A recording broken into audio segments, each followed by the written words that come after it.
15, versículo 21, está escrito assim: E partindo Jesus dali, foi para a parte de Tiro e de Sidom. E eis que uma mulher cananeia, que saía daquelas cercanias, clamou, dizendo: Senhor, filho de Davi, tem misericórdia de mim, que minha alma está miseravelmente endemoniada. Mas ele não lhe respondeu palavra alguma. E os seus discípulos, chegando ao pé dele, rogaram, dizendo: Despede-a, que vem gritando atrás de nós. E ele respondeu e disse: Eu não fui enviado senão as ovelhas perdidas da casa de Israel. Então chegou ela e adorou, dizendo: Senhor, socorre-me. Ele, porém, respondendo, disse: Não é bom pegar o pão dos filhos e deitá-los aos cachorrinhos. E ela disse: Sim, Senhor, mas também os cachorrinhos comem das migalhas que caem da mesa dos seus senhores. Então respondeu Jesus e disse: Ó mulher, grande é a tua fé, seja isso feito para contigo, como tu desejas. E desde aquela hora a sua filha ficou sã. Todos dizem graças a Deus. Podemos assentar. Pai, tua palavra foi dita, tua palavra foi falada. Agora convém que tu me age dentro de mim, eu que eu me cale, e que tu fales, meu Pai, no ouvido de cada um. Ninguém aqui veio ouvir, assim diz o pastor, mas assim diz o Senhor. E que o Senhor possa abençoar nossa casa, abençoar nossa vida, abençoar, em nome de Deus, toda a nossa vida. Independente que seja, independente de barulho, independente de nada, nosso barulho é para chamar o Senhor. E para dizer: Senhor, nós estamos aqui. Pai, agora, derrama a tua palavra no nosso meio. Em nome de Jesus, a igreja diz: glória a Deus. A palavra de Jesus está escrita assim, em Mateus 21. Ele está em comum acordo também com Marcos, capítulo 7, versículo 24 em diante. Só que o Marcos, ele detalha algumas coisas que eu quero mostrar para vocês. E ele falando assim: levantando dali, foi para o território de Tiro e Sidom. E entrando em uma casa, queria que ninguém soubesse, mas pôde esconder, mas não pôde se esconder. Porque a mulher cuja filha tinha um espírito imundo, ouvindo falar, foi e lançou seus pés. E a mulher era grega, Ciro-fenícia, de nação, rogava-lhe para que expulsasse o demônio da sua filha. Mas Jesus disse: deixa primeiro saciar os filhos, porque não convém tomar o pão dos filhos e lançá-los aos cachorros. Ela, porém, respondeu e disse: sim, o Senhor, mas também os cachorrinhos comem debaixo da mesa as migalhas dos filhos. Então ele disse: por essa palavra, vai, o demônio já saiu da sua filha. Indo ela para sua casa, achou sua filha deitada sobre a cama, pois o demônio já havia saído. Amém? Glória a Deus. Nós vimos aqui uma coisa interessante. Nós estamos falando de fé, de perseverança.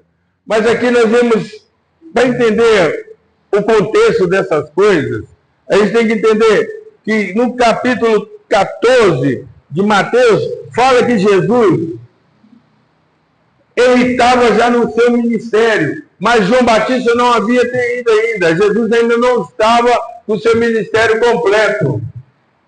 Então, Jesus estava ainda nas cercanias da Galileia. Ele ainda não havia passado de lá. E algumas vezes ele já tinha feito a pesca milagrosa, ele já tinha curado alguns demônios, algumas enfermidades, tirado alguns demônios, e a sua fama já tinha chegado por lá. No livro de Mateus 14, fala que ele andou sobre o mar, para que os seus espíritos pudessem ver que ele tinha algum poder sobrenatural, um poder acima daqueles dos profetas que eles haviam lido. Que com a morte de João Batista, agora Jesus era o para dar prosseguimento da palavra. Que a voz que clama do deserto já tinha ido no deserto, já tinha falado, já tinha anunciado, agora era Jesus. Também no 15:1 fala que então chegaram ao pé de Jesus uns escribas e fariseus de Jerusalém. Quando Jesus começou a agir, automaticamente os fariseus, os sacerdotes, os saduceus, os escribas, aqueles povos não sabiam que doutrina que era e quem era aquele que estava começando a agir. E qual era esse poder, de onde vinha esse poder. E eles chegam ao pé de Jesus para ver o que acontece. A primeira coisa que eles viram é que ele estava comendo sem a mão por lavar. E aí, pela lei de Moisés, o judeu não podia comer com a mão suja. Aí isso até hoje a gente fala que isso também é um costume milenar. A gente está esse problema também, que a gente não come sem lavar as mãos. E Jesus começa a olhar para eles e ver que no primeiro contato que eles têm com esse pessoal, que esse pessoal já vinha com ciúmes e com as regras para mostrar que, olha, você está falando com o povo, você está agindo com o povo, mas você não é de nós. Por isso que ele usa aquela forma ali de, olha, porque seu povo não lava as mãos. Jesus, na sua infinita sabedoria, olha para eles e responde. Mas é engraçado que o profeta Isaías falou sobre vocês, chamando eles de hipócritas, que no profeta Isaías 29:13 fala que esse povo honra-me com seus lábios, mas no seu coração está longe de mim.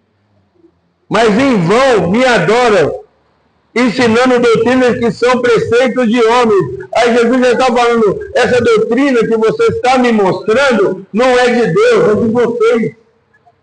Porque Jesus já estava mostrando para eles, olha aqui, como é que pode isso? Vocês falam que Moisés deixou escrito lá, honra teu pai e tua mãe.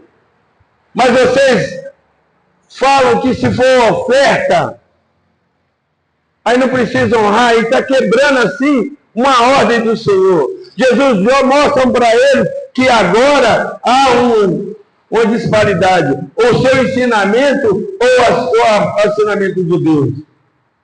Logo depois, irmãos, os fariseus ficam em dúvida, meio perdidos nessa situação. Os seus próprios discípulos chegou a Jesus e falou, Jesus, o que é isso? Ele falou sobre a questão de que o mal não é o que sai da boca do não é o que entra na boca do homem. O mal é o que sai da boca do homem. Porque muitas vezes tudo que entra dentro do corpo, ele é expelido, mas ele só fica melhor. Mas o que sai da boca do homem, Jesus fala que aquelas coisas de ruim, né? Que as vontades más, os frutos do mal, os falsos testemunhos, as blasfêmias, os adultérios, as mortes, sai tudo de dentro do homem. E isso é que contamina. E a palavra do Senhor fala que Jesus saiu dali, foi para uma cercania longe da Judeia, porque ainda estava começando o seu ministério, e vai para a cidade de Tiro e Sidom, que é uma cidade vizinha, locais vizinhos da Galileia. Marcos fala uma coisa interessante, que ele estava indo para a sua casa para esconder-se, ou para não ter tantas coisas, porque ele já via que os fariseus já estavam começando a ir em direção a ele. E ele resolve ir para Tiro e Sidom, para descansar, para tirar isso. Mas a fama dele havia chegado nesse local. A fama dele era tão boa que ele não chegou na casa. A Bíblia fala que essa mulher, Ciro Fenícia, daquela cidade, com a filha endemoniada, descobre que, um profeta está aqui. e foi aos pés de Jesus. Primeiro gritando, Jesus, filho de Davi, porque ele era judeu e todas as pessoas sabem que Davi era judeu. E ela chamou Jesus de filho de Davi porque sabia que proferia dele alguma coisa melhor, alguma coisa grande. Jesus, por incrível que pareça, não deu atenção àquilo. Mas os seus discípulos falaram, mestre, ela está gritando demais, você não queria ficar quieto aqui? Despede-a.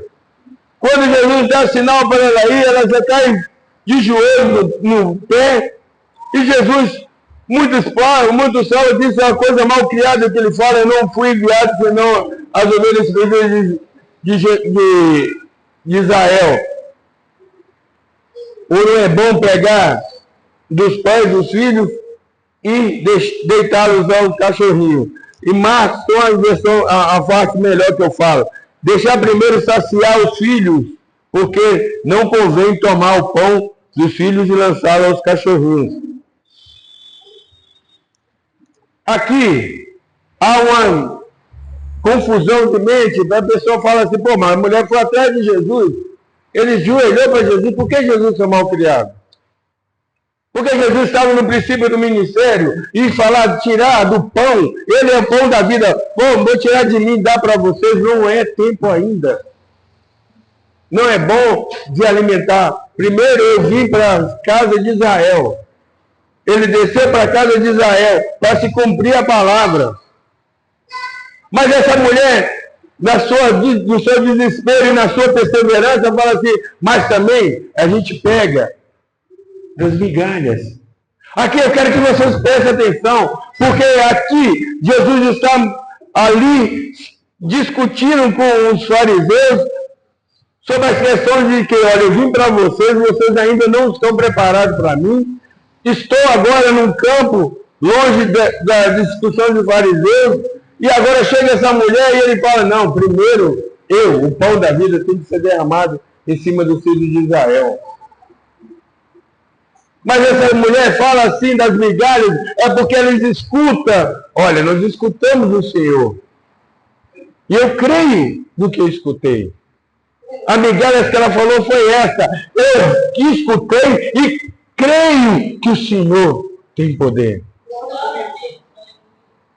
Quando Jesus ouviu essa palavra, com a forma forte dela falar, eu creio que o Senhor...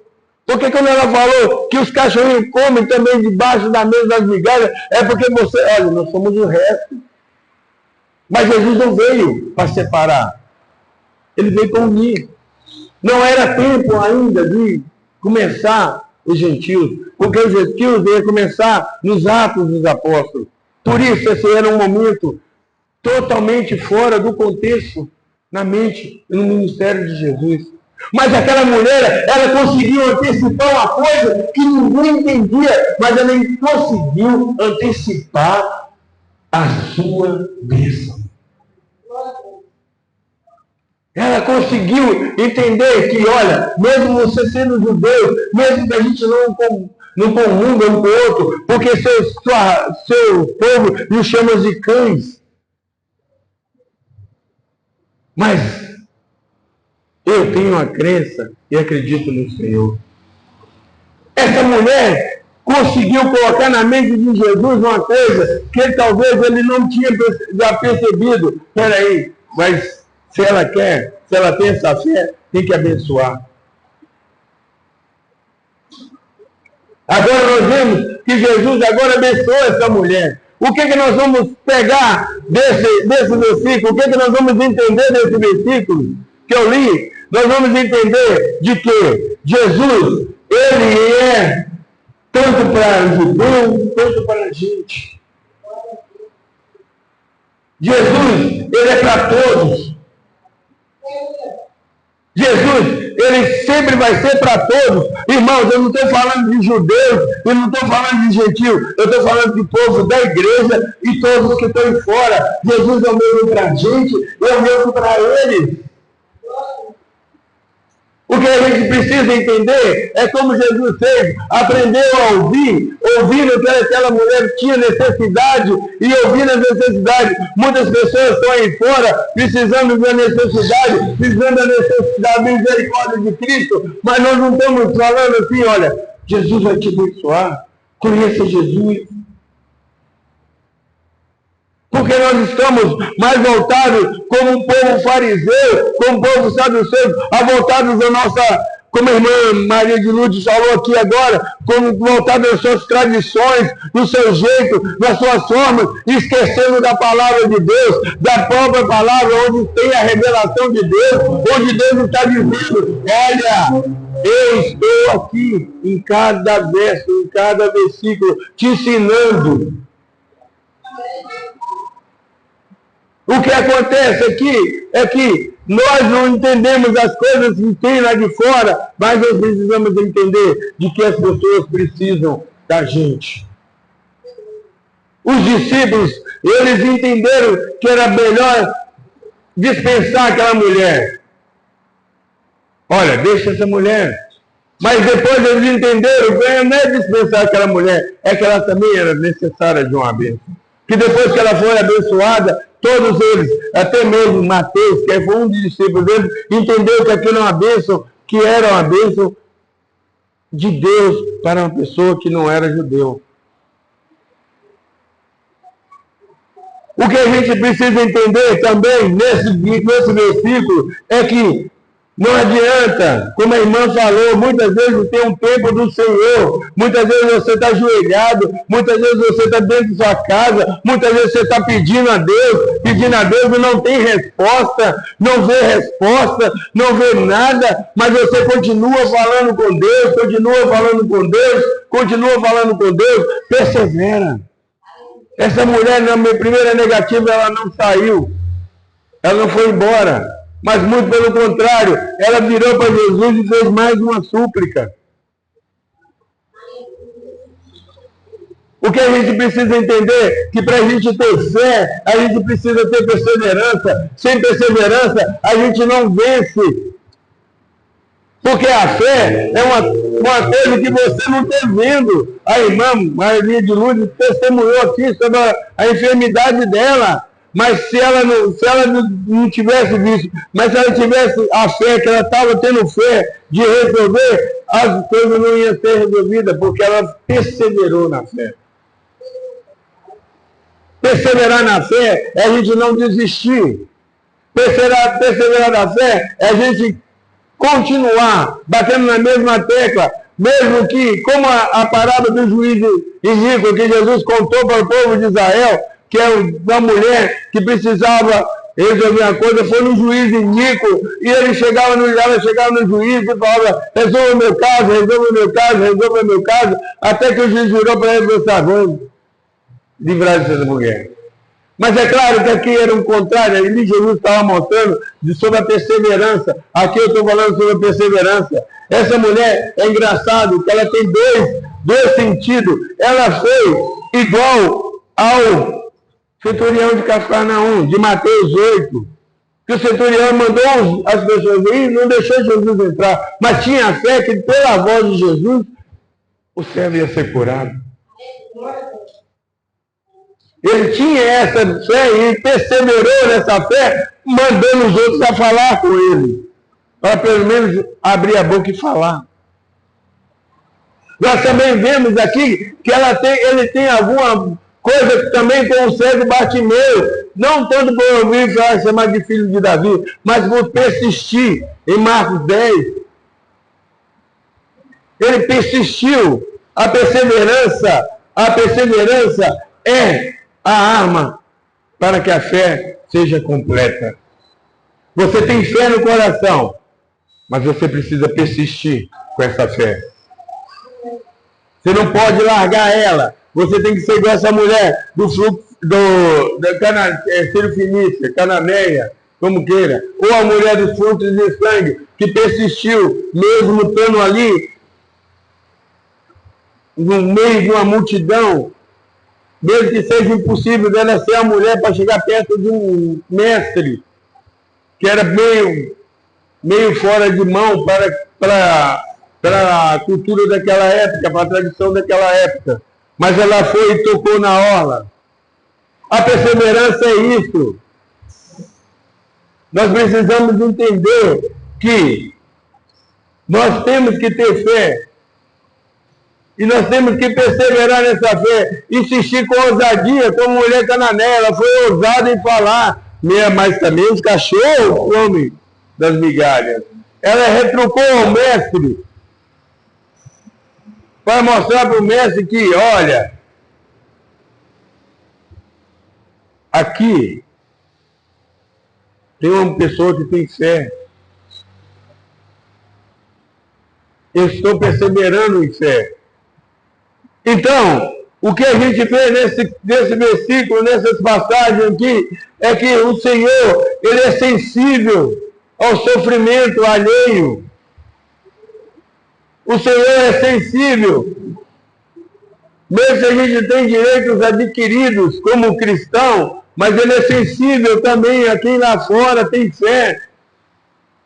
Ah, pastor, por que você está falando isso? É porque você vê muita coisa acontecendo lá fora. As pessoas dão os milagres santos, mas é Deus.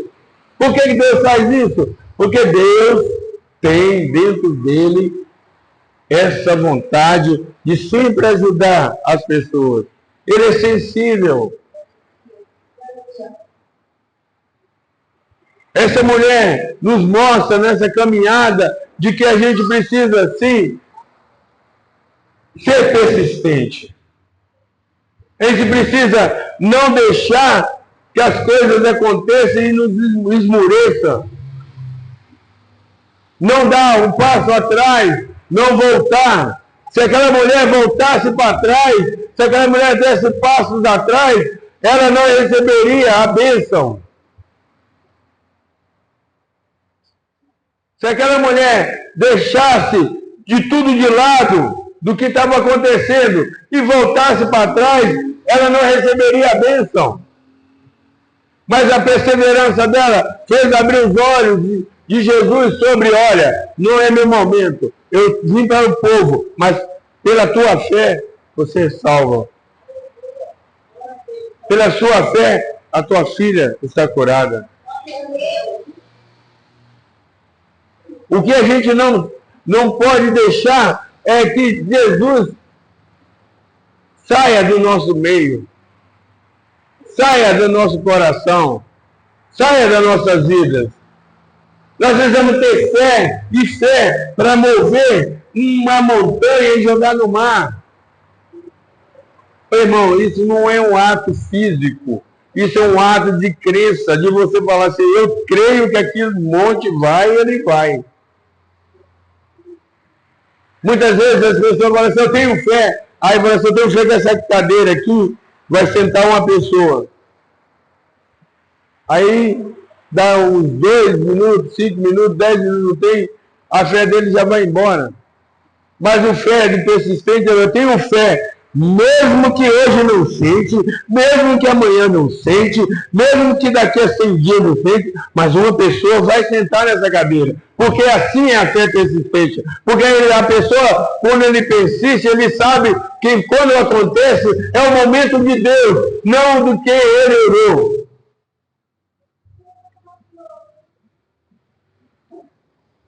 Temos que colocar no nosso coração de que é mais fácil nós, como servos do Senhor, como atalaia do Senhor, de ser pessoas que as pessoas veem em nós uma pessoa perseverante na fé, perseverante no amor, perseverante nos atos. Se nós não botar essa perseverança, não colocar essa palavra de perseverança no coração, se nós não formos persistentes, nós não vamos tocar no Senhor. Essa mulher, Ciro Fenícia, ela conseguiu mostrar que insistir é atender. Aquela palavra que tem bater e abrir-se-vos-á, buscais e acharei. Para bater, não é um só toque. Para bater, são vários toques. Toque, toque, toque, toque. Isso é persistência. E se a gente não persistir, se a gente não tiver perseverança, se a gente não confiar nessa perseverança, mas principalmente ter a fé que essa porta de abrir, ela vai abrir. Mas se você der um toque, 2 toques e ir embora, a porta não se abre. Insista, irmão, com ousadia, como essa mulher cananeia fez. Persista, persevere na sua oração. Exercite sua fé na oração, na reflexão da palavra de Deus, no testemunho da sua vida. Insista. A promessa de Deus é para todos nós.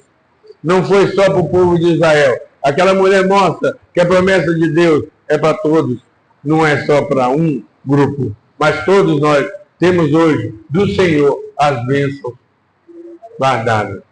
O que você está sentindo? O que você está deixando de orar? Volte a orar. Aquele que você deixou de persistir, volta a persistir. Porque o Senhor está aqui para dizer que Ele é sensível ao sofrimento de todos nós. Essa é a palavra que Deus trouxe para nós. Persista, haja, persista. E seja o Senhor conosco. Seja o Senhor na nossa vida. Seja o Senhor na nossa casa. Seja o Senhor com todos nós. Persista, irmão. Persista. Vamos colocar de pé.